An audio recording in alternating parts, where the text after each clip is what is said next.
नमस्कार विद्यार्थी मित्रांनो, अभ्यास मित्र या यूट्यूब चॅनलवर मी हर्षाली पाटील तुमचं सर्वांचं स्वागत करते. मित्रांनो, आपण भारतीय वित्तीय बाजार हा पाठ पाहत होतो. त्याचे 2 भाग आपण पाहिले. आता हा शेवटचा भाग तिसरा आपण पाहूया. यामध्ये आपण उरलेलं भारतीय भांडवली बाजार आपण यामध्ये जाणून घेणार आहोत. चला तर मित्रांनो, सुरुवात करूया आजच्या या व्हिडिओ लेक्चरला. तर बघा, भारतीय भांडवली बाजार. आपण भारतीय नाणे बाजार काय असतो तो पहिल्या भागमध्ये पाहिलं. आता आपण भारतीय भांडवली बाजार काय असतं हे पाहून घेऊया. तर मित्रांनो, भारतीय भांडवली बाजारामध्ये सरकारी रोखे, औद्योगिक रोखे, विकास वित्तीय संस्था, वित्तीय मध्यस्थ या गोष्टींचा समावेश असतो. त्यात औद्योगिक रोखे बाजार जे आहेत त्याचे नवीन बाजार आणि जुने बाजार असे 2 उपप्रकार पडतात. शिवाय जे विकास वित्तीय संस्था आहेत त्यामध्ये अनेक विकास वित्तीय संस्था आहेत. यांचा आपण डिटेलमध्ये अभ्यास करणार आहोत, जसे की IFCI, ICICI, SFC, IDBI, IIBI, UTI. मित्रांनो, यातले जे ICICI आणि IDBI आहेत यांचा समावेश पूर्वी होता भारतीय भांडवली बाजारात, परंतु त्या बँकांमध्ये रूपांतर झाल्यानंतर त्या भारतीय भांडवली बाजारात नसून त्यांचा समावेश कशात करण्यात आला तर भारतीय नाणे बाजारामध्ये करण्यात आला. त्यामुळे ICICI आणि IDBI हे भारतीय भांडवली बाजाराचा आता भाग नाही आहेत. त्यानंतर वित्तीय मध्यस्थ जे आहेत त्यामध्ये व्यापारी बँका असतात, म्युच्युअल फंड्स असतात, भाडेपट्टी कंपन्या, उद्यम भांडवल कंपन्या असतात आणि इतर गोष्टी वित्तीय मध्यस्थांमध्ये आपल्याला दिसतात. मित्रांनो, आता आपण भांडवली बाजाराविषयी जाणून घेऊया. तर बघा, जे सर्व गैर बँक व्यवहार आहेत आणि 13 महिन्यांपेक्षा जास्त मुदतीचे व्यवहार जे आहेत ते कशामध्ये होतात तर भांडवली बाजारात होतात. आपण भारतीय नाणे बाजार पाहिला होता. भारतीय नाणे बाजारामध्ये कोणते व्यवहार होतात तर 13 महिन्यांपर्यंतचे व्यवहार त्यामध्ये आणि सर्व बँक व्यवहार त्यामध्ये होतात. शिवाय भांडवली बाजारात कोणते व्यवहार होतात तर गैर बँक व्यवहार आणि 13 महिन्यांपेक्षा जास्त मुदतीचे व्यवहार भांडवली बाजारामध्ये होतात. तर मित्रांनो, भांडवली बाजाराचा विकास जो आहे ते संस्था कोणत्या तर त्यामध्ये वित्त संस्थांचा समावेश असतो आणि त्याचा समावेश कशात केलेला असतो भांडवली बाजारात केलेला असतो. शिवाय गैर बँक वित्त बाजारामध्ये गैर बँक आणि खातेदार यांच्यामध्ये काय असतात तर यांच्यामध्ये दीर्घ मुदतीचे व्यवहार होत असतात. यात आपल्याला पुढे भारतातील गैर बँकीय वित्त संस्था काय आहेत त्यांचा आढावा आपल्याला पुढे घ्यायचा आहे. फक्त हे लक्षात ठेवा की गैर बँक वित्त बाजारात गैर बँक आणि खातेदार यांच्यामध्ये दीर्घ मुदतीचे व्यवहार होत असतात. तर आणखी बघा की भांडवली बाजारामध्ये 13 महिन्यांपेक्षा जास्त मुदतीच्या ज्या प्रतिभूती आहेत त्यांचा विचार केला जातो. कोणत्या 13 महिन्यांपेक्षा जास्त मुदतीच्या प्रतिभूती. आणि मग यामध्ये काय असतं की शासन ते गुंतवणूकदार असे जे यांच्यामध्ये व्यवहार होतात त्यांना काय म्हणतात शासकीय प्रतिभूती बाजार असे म्हणतात. आणि उद्योग ते गुंतवणूकदार यांच्यामध्ये जे व्यवहार होतात त्याला काय म्हणतात औद्योगिक प्रतिभूती बाजार. आपण तिकडे देखील शासकीय नाणे बाजार आणि औद्योगिक नाणे बाजार पाहिले होते. इथे तसेच काय आहे शासन ते गुंतवणूकदार व्यवहार 13 महिन्यांपेक्षा जास्त मुदतीचे त्यांना शासकीय प्रतिभूती बाजार आणि उद्योग ते गुंतवणूकदारांना काय म्हणतात गुंतवणूकदारांना औद्योगिक प्रतिभूती बाजार. ज्या बाजारामध्ये व्यवहार होतात त्या बाजाराला औद्योगिक प्रतिभूती बाजार असे म्हणतात. तर हे देखील तुम्ही लक्षात ठेवा. आता आपण पहिल्यांदा विकास वित्त संस्था काय असतात ते पाहूया. तर मित्रांनो, स्वातंत्र्यानंतर जेव्हा भांडवली बाजाराचा विकास झाला तेव्हा त्या विकासासाठी भांडवली बाजाराचा विकास करण्यासाठी काय केलं तर भांडवली बाजाराला पतपुरवठा करण्यासाठी काही संस्थांची निर्मिती करण्यात आली. भांडवली बाजाराला पतपुरवठा करणाऱ्या संस्थांची निर्मिती करण्यात आली आणि या संस्था कोणत्या होत्या तर विकास वित्त संस्था होत्या. तर मित्रांनो, ह्या ज्या संस्था आहेत या राष्ट्रीय स्तरावरील ज्या संस्था असतात, राष्ट्रीय स्तरावरील विकास वित्त संस्थांना काय म्हणतात अखिल भारतीय वित्त संस्था, ऑल इंडिया फायनान्शियल इन्स्टिट्यूशन्स असे म्हणतात. आणि राज्य स्तरावरील विकास संस्थांना राज्य वित्त संस्था असे म्हटले जाते. तर सध्या भारतामध्ये 5 अखिल भारतीय वित्त संस्था कार्यरत आहेत. तर त्या कोणकोणत्या हे आपण पाहूया एक एक करून. तर पहिली आहे भारतीय औद्योगिक वित्त महामंडळ मर्यादित म्हणजेच IFCI, industrial finance corporation of India limited. तर मित्रांनो, या संस्थेची निर्मिती कधी झाली 1948 1 जुलैला भारत सरकारने या संस्थेची निर्मिती केली. ही भारतातील पहिली विकास वित्त संस्था स्थापन झालेली होती.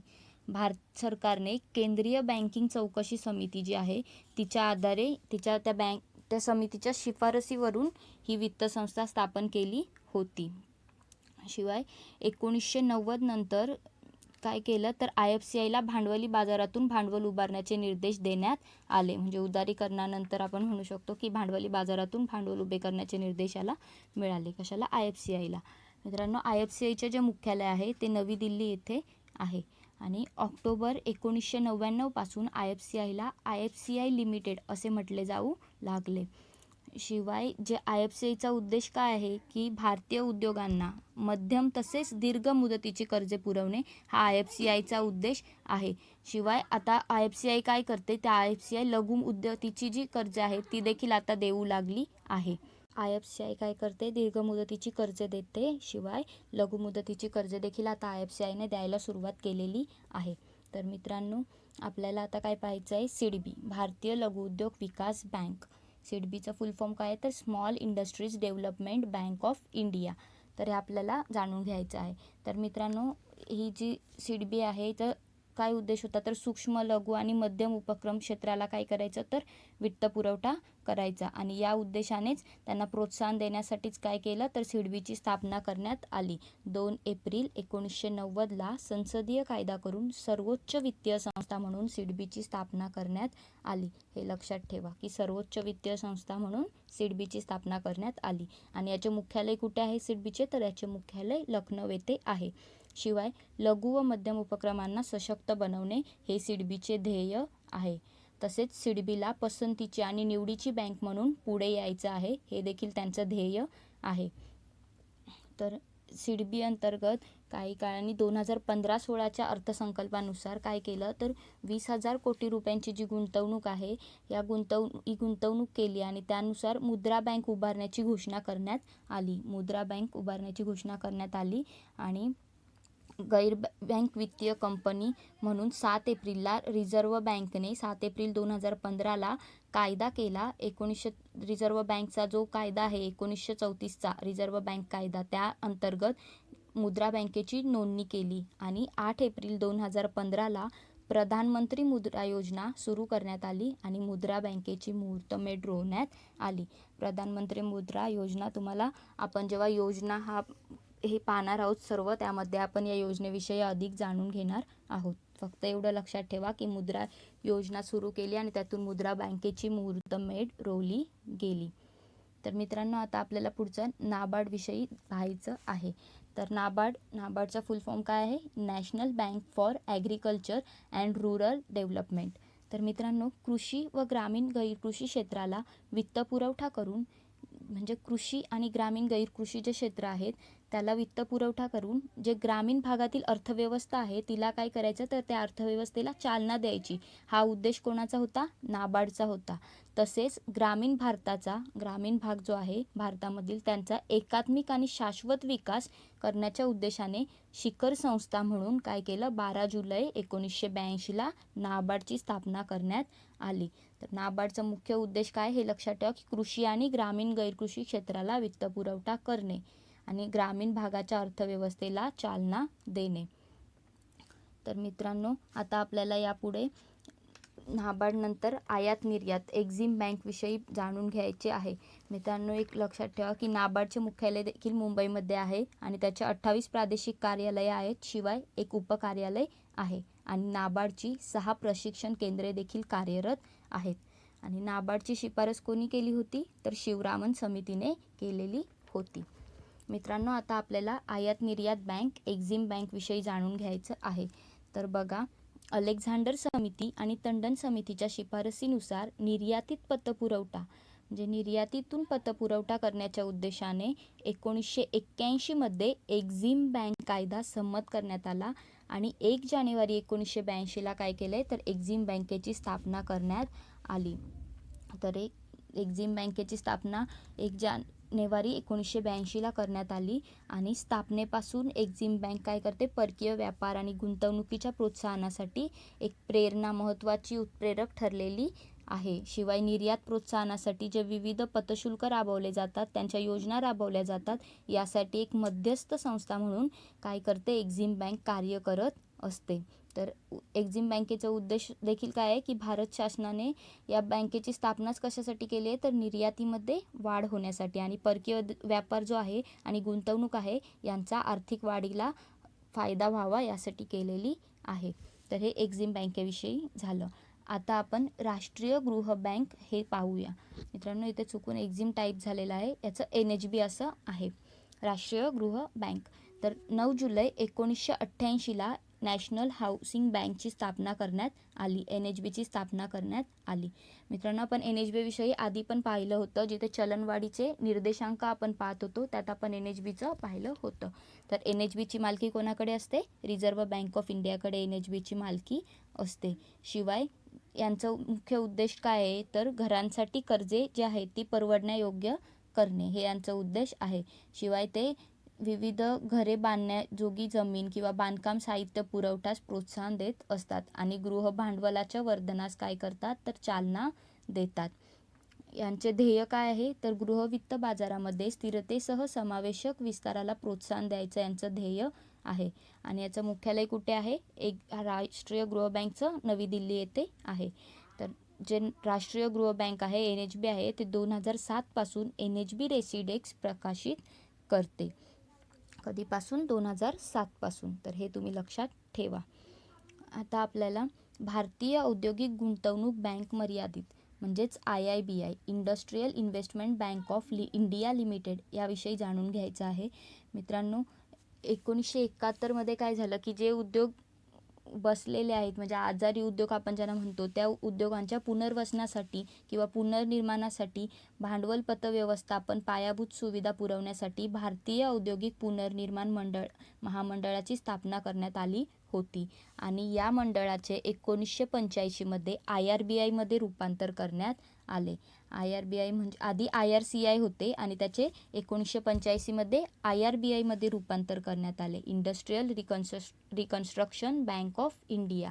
आणि पुढे 1997 मध्ये कंपनी कायदा 1956 अंतर्गत नोंदणी करून जे IRBI आहे त्याचे रूपांतर IIBI मध्ये करण्यात आले, भारतीय औद्योगिक गुंतवणूक बँक मर्यादित मध्ये करण्यात आले. आणि IIBIचे मुख्यालय कुठे आहे, तर IIBIचे मुख्यालय हे कोलकाता येथे आहे. मित्रांनो, एक वैश्विक बँक ही कन्सेप्ट आपण छोटीशी जाणून घेऊया की वैश्विक बँक म्हणजे काय असते. एक अशी बँक जिथे गुंतवणूक बँक, वाणिज्य बँक, विकास बँक, ग्राहक बँक अशा सर्व भूमिका बजावल्या जातात, जी एकाच छताखाली ठेवी, कर्जे, विमा, share, mutual fund, merchant banking अशा सर्व सेवा पुरवत असते. याला काय म्हणतात? वैश्विक बँक असे म्हणतात. आणि वैश्विक बँक जी आहे ती नाणे बाजारामध्ये ग्राहकांना बँकिंग सेवा पुरवत असते आणि भांडवली बाजारामध्ये काय करते? वित्तीय विकास संस्थेची कामगिरी बजावत असते. म्हणजे ती वैश्विक बँक जी आहे ती सर्व प्रकारची कामे करते, सर्व बँकांची कार्य करते आणि सर्व गोष्टींमध्ये सर्व गोष्टी देत असते, सर्व सेवा ही बँक पुरवत असते. तर हे एक महत्त्वाचं आहे. आणि ही जी संकल्पना आहे वैश्विक बँकेची ती 1997 मध्ये RH खान समितीने रुजवली होती. तर मित्रांनो, आपल्याला आता पुढे राज्य वित्त संस्था पाहायचं आहे, SFCs. तर बघा, स्टेट फायनान्स कॉर्पोरेशन्स. तर मित्रांनो, लघु आणि मध्यम आकारांच्या उद्योगांसाठी वित्त पुरवठा व्हावा यासाठी काय केले? राज्य वित्तीय महामंडळाची स्थापना करण्यात आली. म्हणजे लहान लघु उद्योग असतात किंवा मध्यम आकाराचे उद्योग असतात, त्यांना भांडवल पुरवठ्यानं वित्त पुरवठा करण्यासाठी याची स्थापना करण्यात आली. आणि SFC कायदा 1951 नुसार त्या स्थापन करतात. तर मित्रांनो, आपल्याला महाराष्ट्रातील काही महत्त्वाच्या वित्त संस्था कोणत्या आहेत हे आपण पाहूया. तर पहिली आहे महाराष्ट्र राज्य वित्तीय महामंडळ, महावित्ताला म्हणतात MSFC, Maharashtra state financial corporation. तर मित्रांनो, हिची स्थापना 1962 मध्ये झाली होती. याचे कार्यक्षेत्र जे आहे ते महाराष्ट्र, गोवा, दीव आणि दमण एवढे आहे. शिवाय यांचं कार्य काय आहे, तर लघु आणि मध्यम उद्योगांसाठी जमीन, इमारत, मशिनरी, प्रकल्प घेण्यासाठी मुदत कर्ज देणे इत्यादी कार्य केली जातात. आणि यांचे मुख्यालय कुठे आहे? मुंबईमध्ये आहे. त्यानंतर पुढचं काय आहे? महाराष्ट्र राज्य औद्योगिक विकास महामंडळ. मित्रांनो, MIDC, Maharashtra industrial development corporation. याची स्थापना जी आहे ती राज्य निर्मितीनंतर, म्हणजे महाराष्ट्र राज्याच्या निर्मितीनंतर महाराष्ट्र शासनाने 1960 मध्ये एका औद्योगिक विकास मंडळाची स्थापना केली होती. आणि या मंडळाने तयार केलेल्या कायद्याची फलनिष्पत्ती म्हणून तेव्हाचे जे मुख्यमंत्री होते श्री यशवंतराव चव्हाण यांच्या हस्ते MIDCची स्थापना करण्यात आली. कधी? 1 ऑगस्ट 1962 ला. आणि या MIDCचे कार्य काय असतं, तर औद्योगिक विकास करणे, उद्योगांसाठी जमीन, वीज, रस्ते उपलब्ध करून देणे, शिवाय उद्योगांचे क्षेत्रीयकरण करून विकास केंद्रे तयार करणे हे MIDCचे कामं असतात. मित्रांनो, यापुढे आहे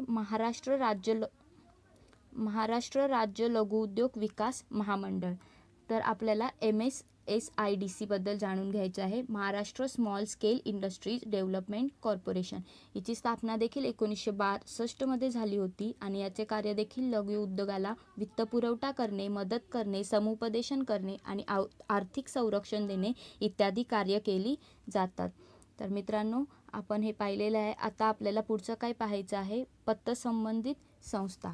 तर मित्रांनो, आता पतसंबंधित संस्था कोणत्या, आपण वित्त संस्था पाहिल्या, आता आपल्याला पतसंबंधित संस्था कोणत्या असतात हे पाहायचं आहे.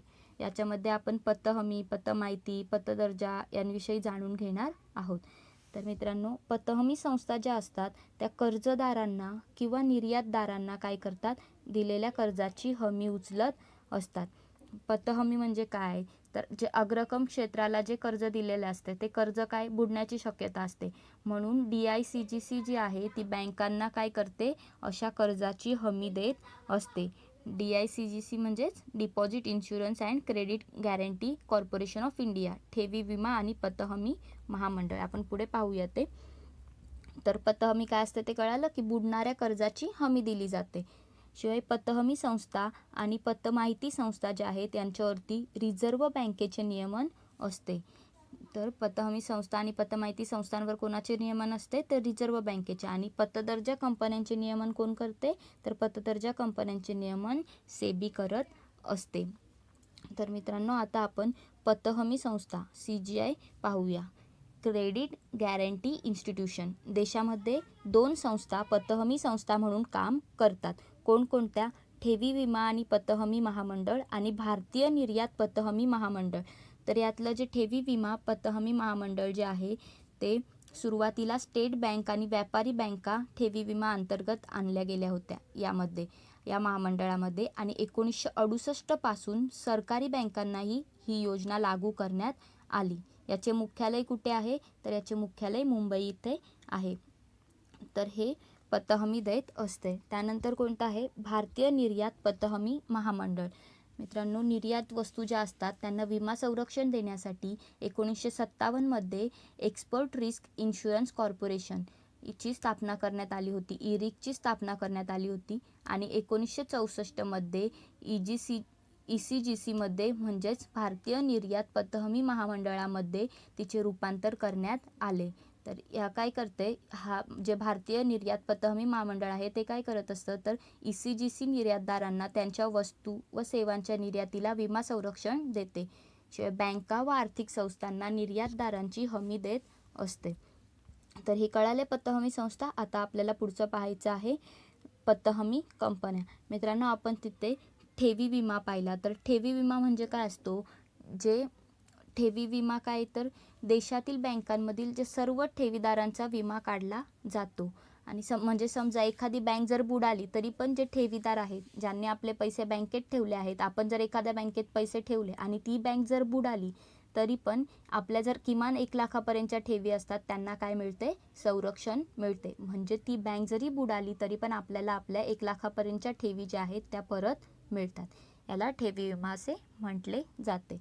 तर याचा फायदा काय असतो की बँक जरी बुडाली तरी पण ठेवी आपल्याला परत मिळतात, असा विश्वास निर्माण जर झाला तर लोक बँकेमध्ये काय करतात, ठेवी ठेवतात. आणि बँकांवरील लोकांचा विश्वास अधिक वाढतो आणि बँक व्यवसाय काय होतो, वाढीस लागतो. तर हे महत्त्वाचं आहे. तर मित्रांनो, आता आपल्याला पतमाहिती कंपन्या पाहायच्या आहेत. तर बघा, बँका काय करतात, बँका किंवा गैरबँका कर्जदारांना काय करतात, कर्ज देत असतात. तर कर्ज घेतलेले कर्जदार असतात यांची पत परिस्थिती आणि व्यापार व उत्पादन क्षमता जी आहे यांची माहिती गोळा करणे, आणि या माहिती गोळा करणाऱ्या संस्थांनाच काय म्हणतात, पतमाहिती कंपन्या असे म्हणतात. तर मित्रांनो, सर्व गैरबँका ज्या आहेत त्यांना पतमाहिती कंपन्यांचे सदस्यत्व घेणे आता अनिवार्य करण्यात आलेले आहे. म्हणजे सर्व गैरबँकांना हे आता कंपल्शन केलेलं आहे की तुम्ही सर्व माहिती गोळा करून दिली पाहिजे. म्हणजे पतमाहिती कंपन्यांचं त्यांच्यावरती बंधन घातलं आहे. तर मित्रांनो, सध्या रिझर्व्ह बँकेने सिबिल, इसिस आणि इसिक यांच्या आणि CHM या 4 पतमाहिती कंपन्या सांगितल्या आहेत किंवा यांना परवानगी दिली आहे. तर जी सिबिलचं फुल फॉर्म काय आहे, credit information bureau India limited. इसिस, इक्विफॅक्स क्रेडिट इन्फॉर्मेशन सर्व्हिसेस. इसिक एक्सपिरियन क्रेडिट इन्फॉर्मेशन कंपनी आणि CHM म्हणजे क्रिफ हाय मार्क. तर हे तुम्ही लक्षात ठेवा. ही जी क्रिफ या काय इटलीतून स्थापन झालेल्या कंपनीचे भारतासह सुमारे 27 देशामध्ये क्रिफ हायमार्क नावाने पतमाहिती कंपनी उभारलेली आहे. आणि जी इसिक आहे ती नेदरलँड स्थित कंपनी आहे. इसिस आहे ती अमेरिकन कंपनी आहे. आणि जी सिबिल आहे ती भारतामधील कंपनी आहे. ती भारत सरकारच्या प्रयत्नाने तिची स्थापना करण्यात आलेली आहे. तर हे तुम्ही 4 लक्षात ठेवा. तर मित्रांनो, आता आपल्याला पुढे पतदर्जा संस्था क्रेडिट रेटिंग एजन्सीज पाहायच्या आहेत.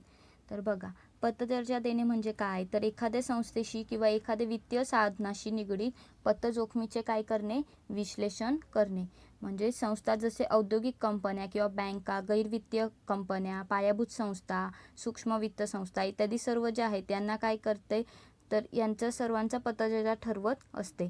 पतदर्जा संस्था ज्या आहेत त्या संस्थांना किंवा वित्तीय साधनांना काय करतात, पतदर्जा देत असतात. तर पतदर्जा संस्थांनी काय होतो, एखाद्या संस्थांना किंवा वित्तीय साधनांना काय मिळतो, पतदर्जा मिळतो. आणि पतदर्जा त्या संस्थेची किंवा साधनाची काय करते, तर कर्ज फेडण्याची तसेच वेळेवर व्याज देयतेची क्षमता आहे ती दर्शवत असते.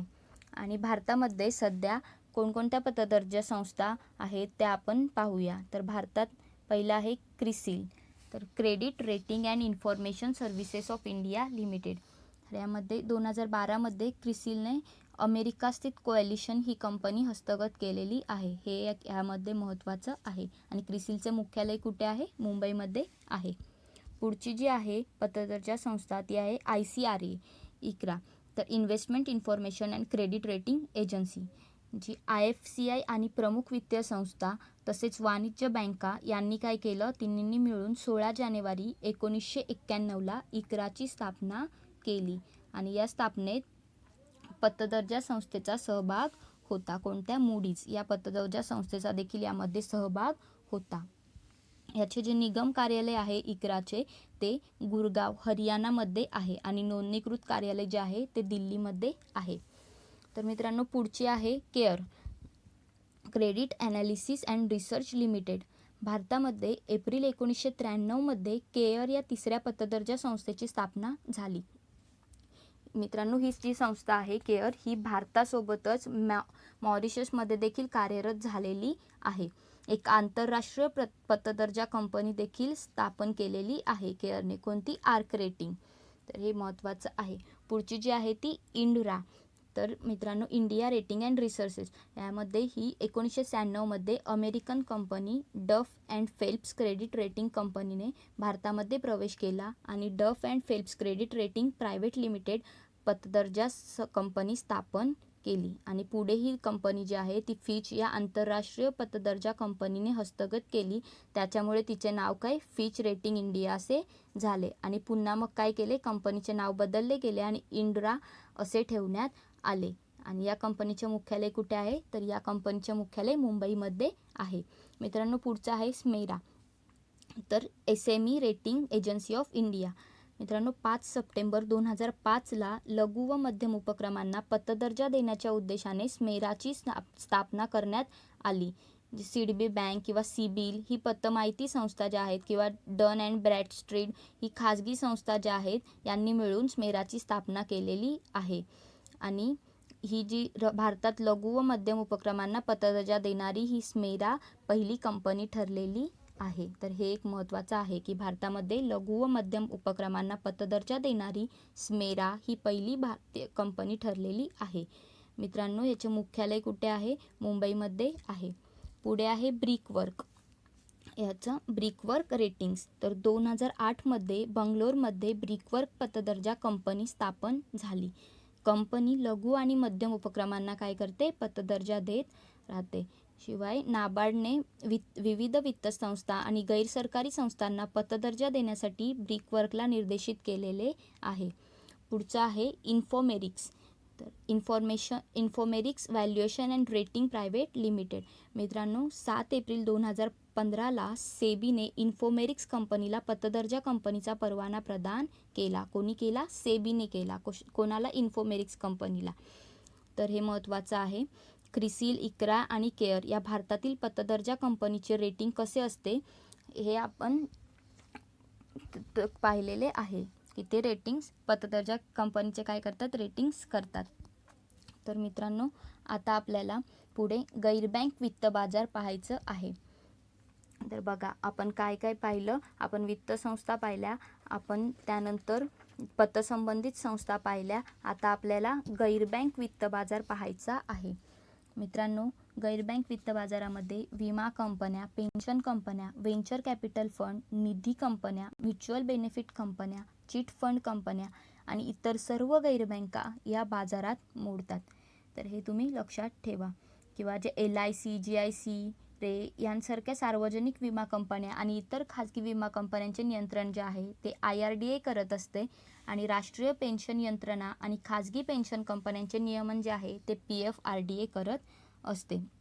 शिवाय व्हेंचर कॅपिटल फंड, मर्चंट बँका, शेअर ब्रोकर कंपन्या यांचे नियमन कोण करते, सेबी करते. आणि निधी कंपन्यांचे नियंत्रण केंद्रीय वाणिज्य मंत्रालय करते. आणि चिटफंड कंपन्या ज्या आहेत त्या चिटफंड कंपन्यांची नोंदणी केंद्रीय कायद्याने होऊन नियमन ते संबंधित ज्या राज्य सरकारची ती कंपनी आहे ते राज्य सरकार करत असते. शिवाय गृहवित्त संस्थांचे नियमन राष्ट्रीय गृह बँक करते. तर मित्रांनो, हे सर्व नियमन आपण पाहिलं. तसेच विमा कंपन्या आहेत ते गृहवित्त संस्था या व्यतिरिक्त उर्वरित जे सर्व गैरबँक नियमन आहेत ते कोण करत असते, तर RBI, reserve bank of India करत असते.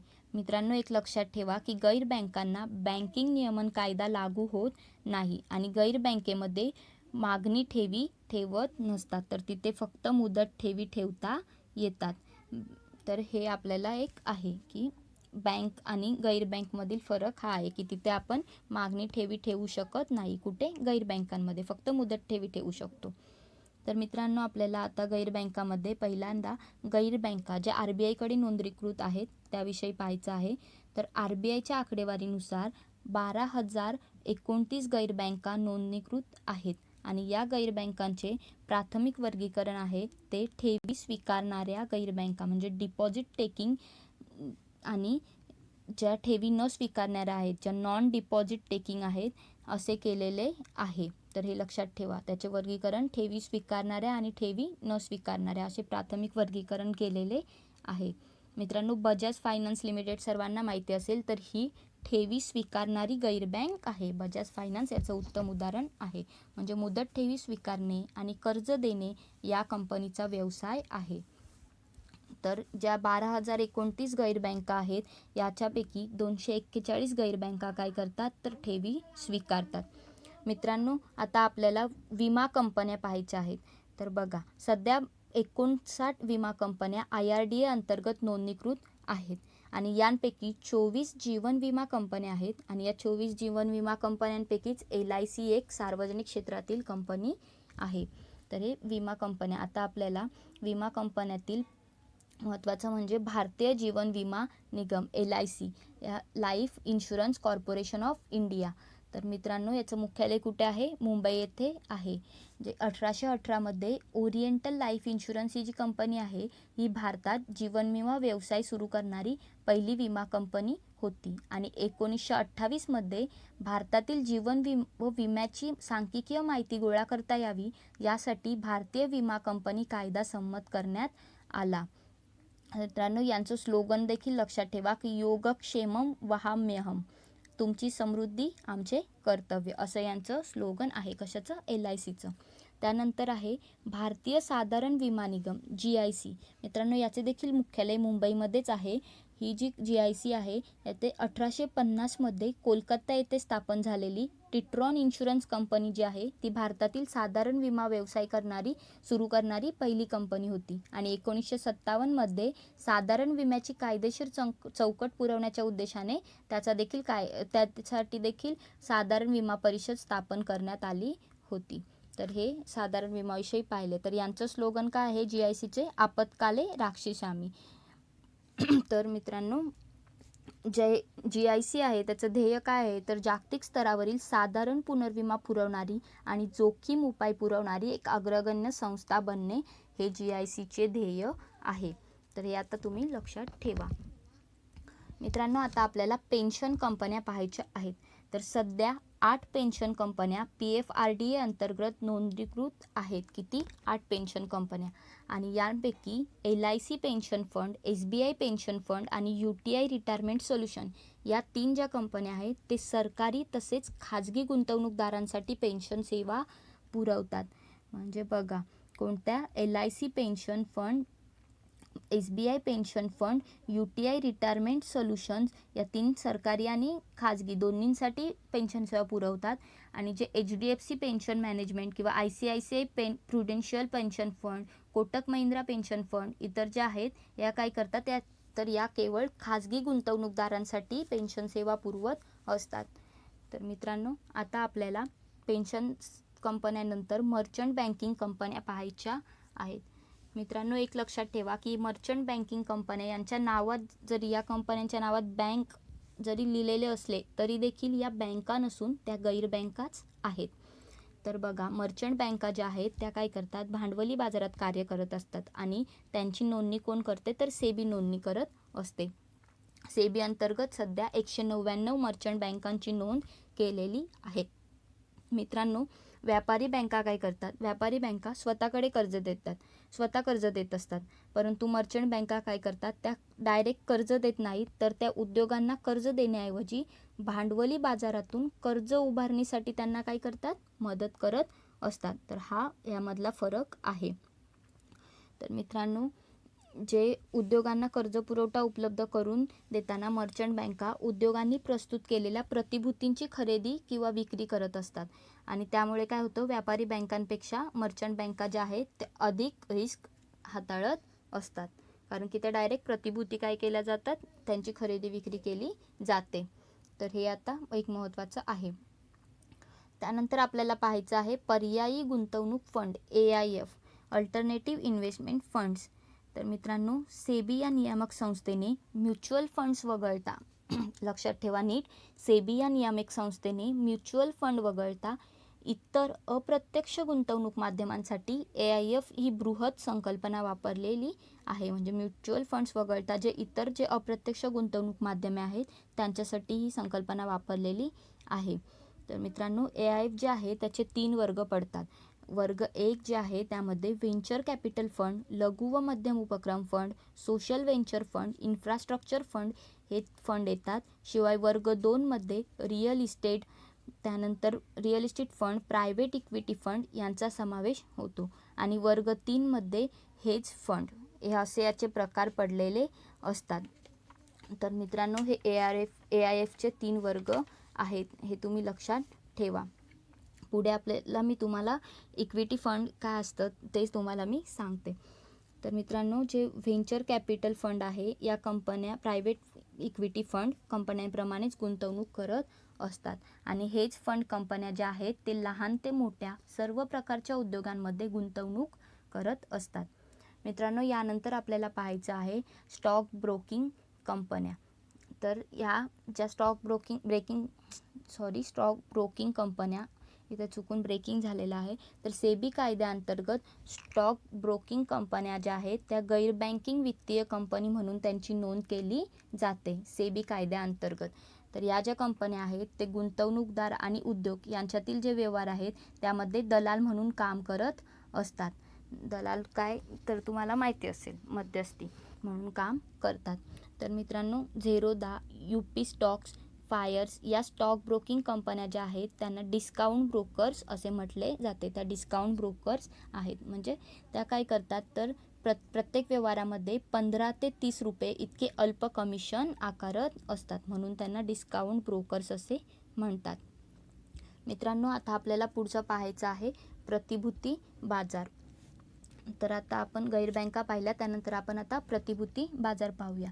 तर मित्रांनो, प्रतिभूती सिक्युरिटीज म्हणजे अशी वित्तीय साधने ज्यांची भांडवली बाजारात मुक्तपणे खरेदी व विक्री होऊ शकते, जे ट्रेडेबल असतात. प्रतिभूती म्हणजे काय, सिक्युरिटीज. तर ज्या सिक्युरिटीज ट्रेडेबल असतात, ज्यांची मुक्तपणे आपण खरेदी किंवा विक्री करू शकतो.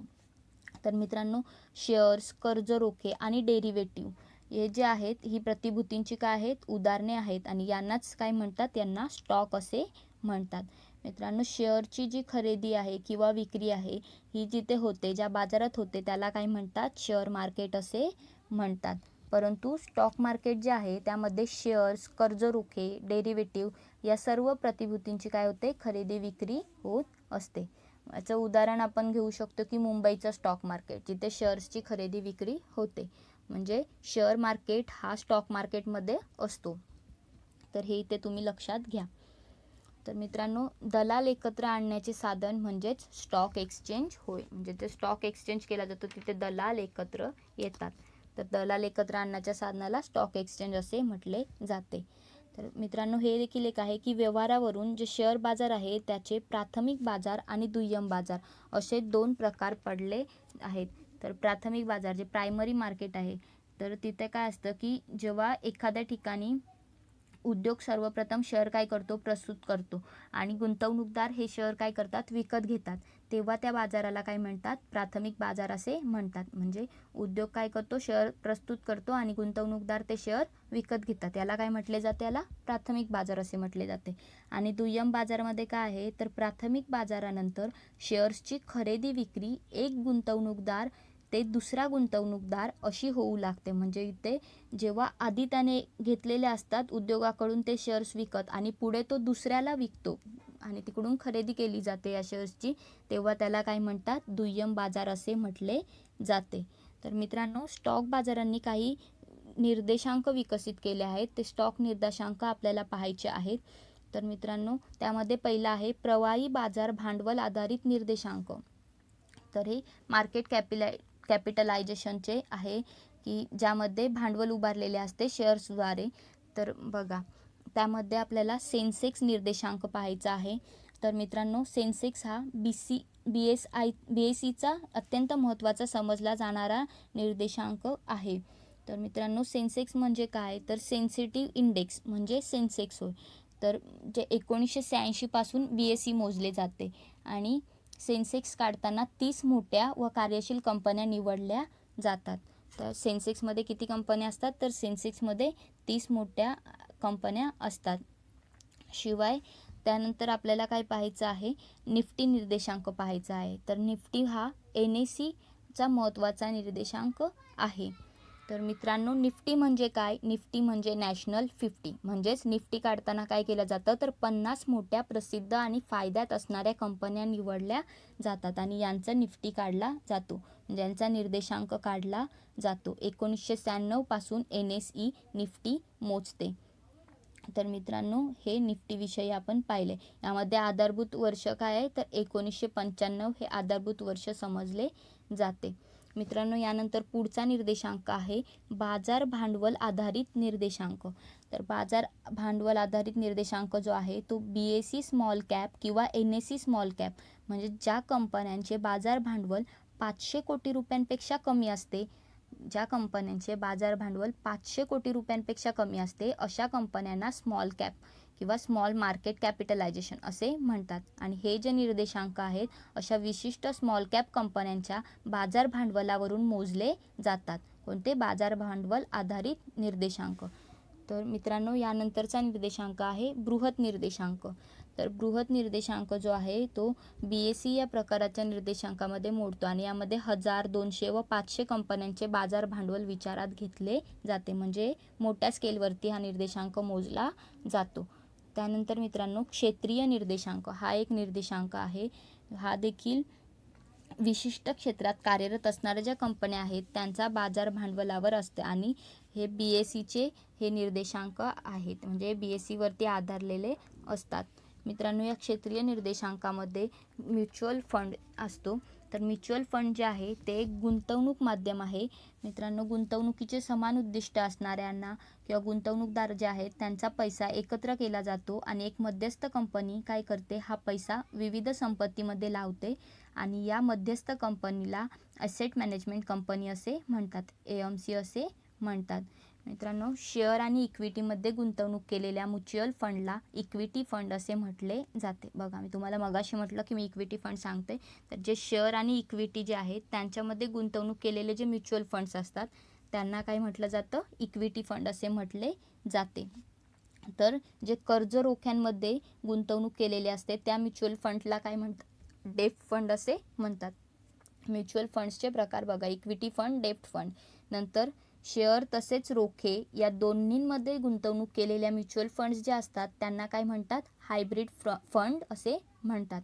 आणि काही म्युच्युअल फंड असे असतात जे 13 महिन्यांपेक्षा कमी मुदतीच्या बिले किंवा पत्रांमध्ये असतात, म्हणजे नाणे बाजारातील व्यवहारांमध्ये गुंतवणूक करतात आणि अशा म्युच्युअल फंडला काय म्हणतात, नाणे बाजार फंड असे म्हणतात.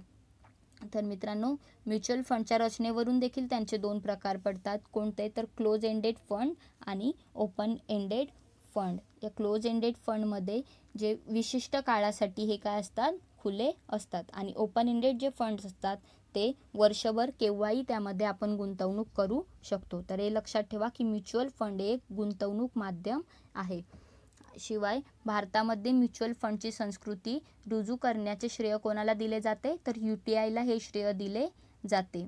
मित्रांनो, म्युच्युअल फंडमध्ये गुंतवणूक केल्याचा तोटा हा आहे की म्युच्युअल फंडचे कमिशन किंवा फायदा आहे हे होतोय आपल्याला, हे कळायला आपल्याला काय होतो, तर बराच वेळ लागतो. तर मित्रांनो, हे आपण आता या पाठाविषयी पाहिलेले आहे. भारतीय वित्तीय बाजार हा पाठ आपला इथे संपलेला आहे.